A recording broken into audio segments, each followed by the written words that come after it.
Nigeria's political landscape may be going through a silent but very effective transformation with the emergence of the Obedient movement, a popular coinage of supporters of the Labour Party's presidential ticket, consisting of former Governor Peter Obi as a standard-bearer and Senator Yusuf Datti Ahmed, his vice presidential candidate. Just like the proverbial wildfire, the impact of this movement, which has its origins in social media, is surely and steadily being felt around major cities of Nigeria. However, the extent of its impact in the northern reaches of the country remains a bit iffy, given the springing up of opposition against its certain political forces, such as Governor Nasir El-Rufai of Kaduna State, who just sent detachments of the police to disrupt the group's planned 1 million man march in Kaduna, the state capital. Right away, we are being joined for a discussion on this subject by Nana Sani Kazaure, a member of the Obi Datti Presidential Campaign Organization. We'll also try to find out from her the level of women's involvement in the Labour Party and Obedient Movement's activities. Great to have you on the show. Good morning. Good morning. Good morning. Thank you for having me. Yes, it's a pleasure to have you here. Now let's start in terms of what the general, let's get your own opinion about how the Obedient Movement generally is going in the northern parts of Nigeria. We've heard, of course, it's a wildfire across the parts, but let's get your sentiment on how much interest it's garnered in that area. There's a lot of interest in northern Nigeria as regards the Obi Datti movement. The north has been rife with issues, a plethora of issues that arise: insecurity, underdevelopment, the issues of education, even the issues of having internally displaced people. People are leaving their residence and the economy is coming to a grinding halt. And so, yes, the north is very, very interested in the narrative of taking over, of change, of having a new order take over.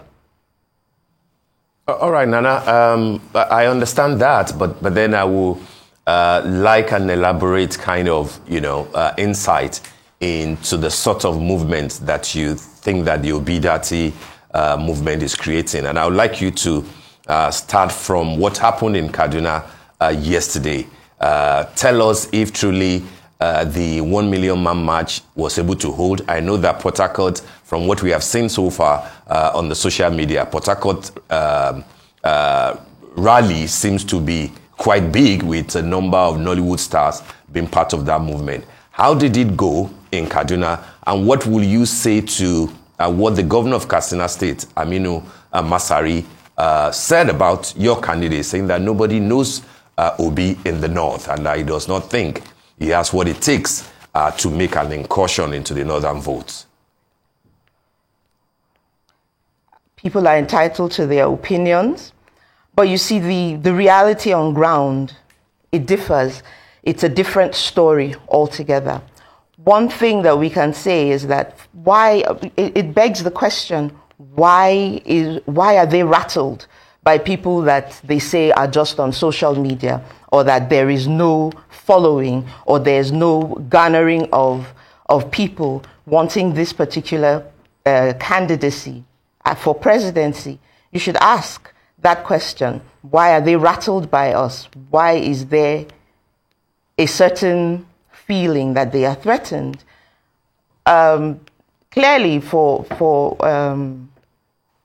I remember reading online that Governor El-Rufai said that we wouldn't be able to garner even 200 people, not to talk of 1 million. And so it begs the question as why would you have to have police? Why would it be interrupted?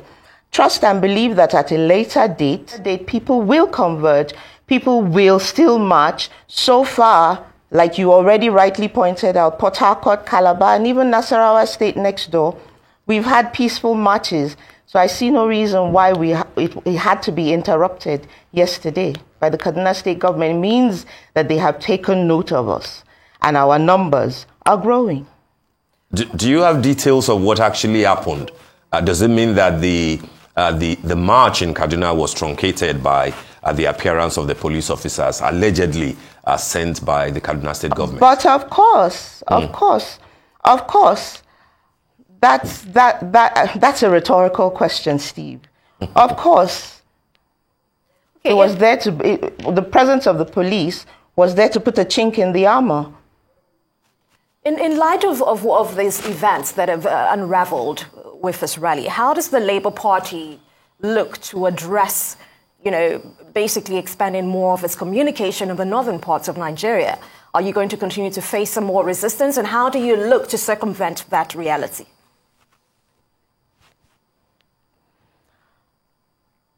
The Labour Party movement and the Obidati movement, as far as I know, it's a clarion call.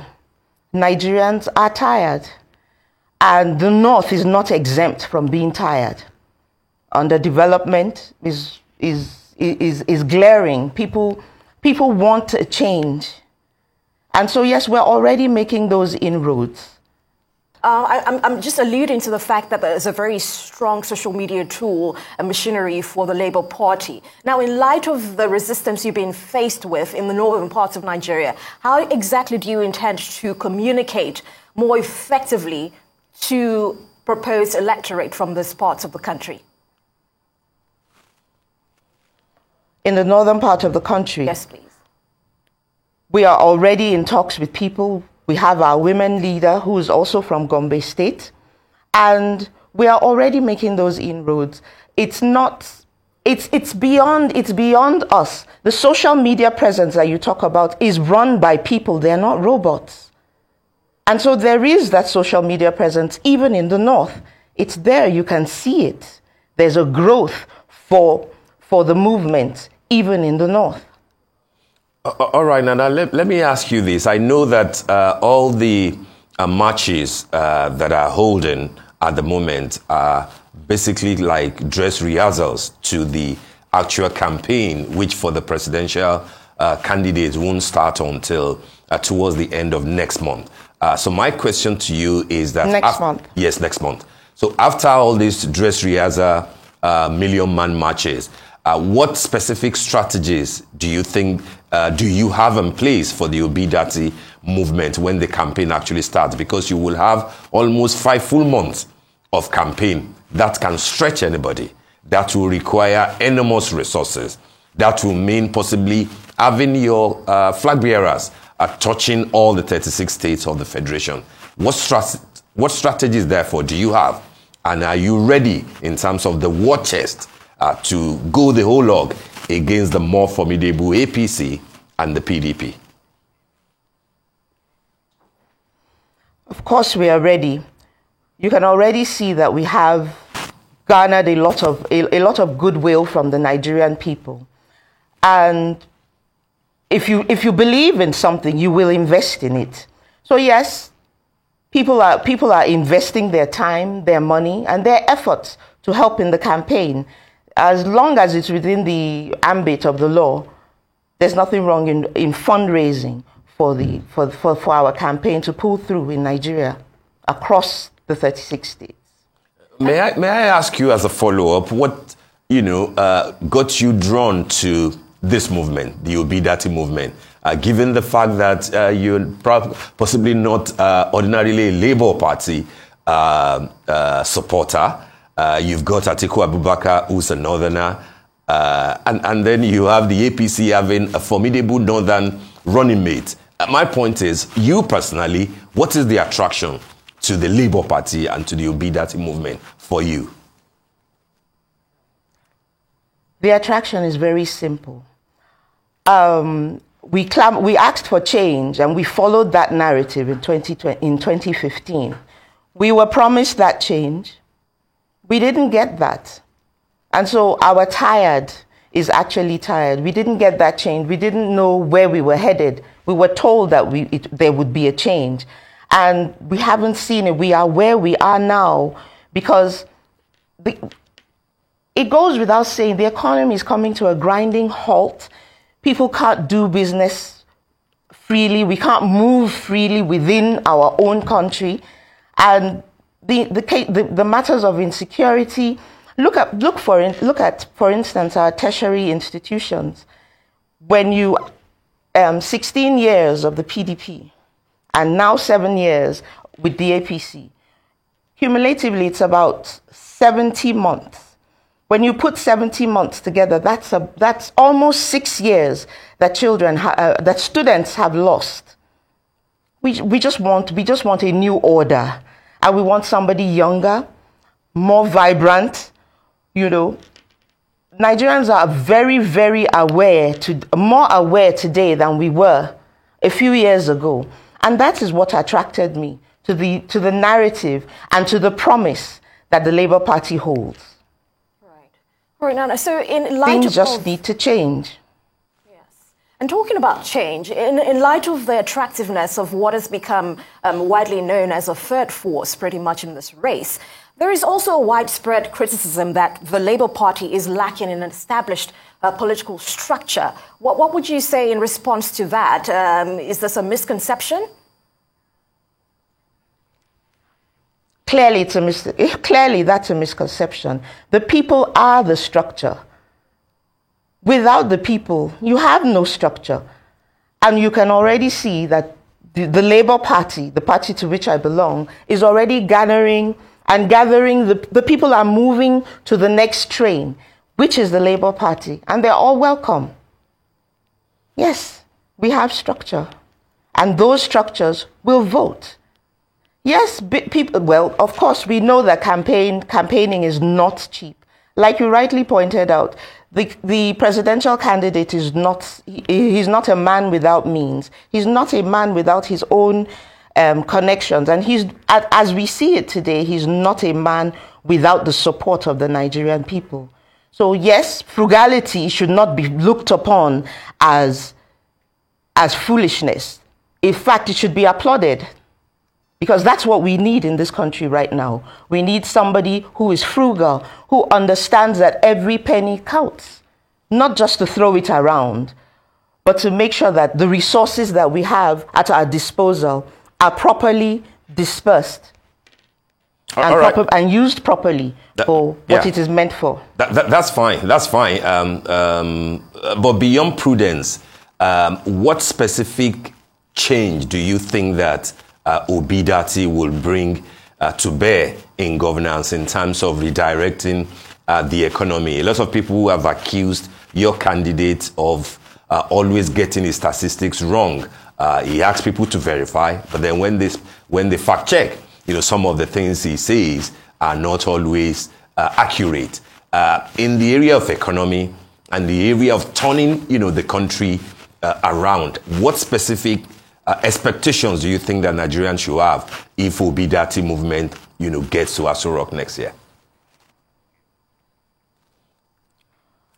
One thing that Nigerians must understand, and I would like to put this out in the media, error in statistics doesn't mean that you're wrong. Error in statistics doesn't necessarily mean that you are completely wrong. You go on Google, you type in for information, you get different answers. So it does not mean that he was being untrue with his statistics. What it means is that where he garnered that information from is what he presented. It does not make it untrue. So what will he do differently? I noticed your reference to cassava Agbado the other time, and I hope that the owners of that phrase will not come after you. But what will Obi do differently as president in the area of economy? He has already stated, and very, very clearly too, which is something that really caught my attention, which answers your previous question as to what attracted me to the Labour Party. We'll become a production-based economy as opposed to being a consumer-based economy. And because, our production lines in Nigeria have come to a halt. They're almost non-existent. And so that's one way that will help. It will foster, it will definitely bring about more jobs for the people. And the fact that we're producing within our own country is a huge leap for Nigeria.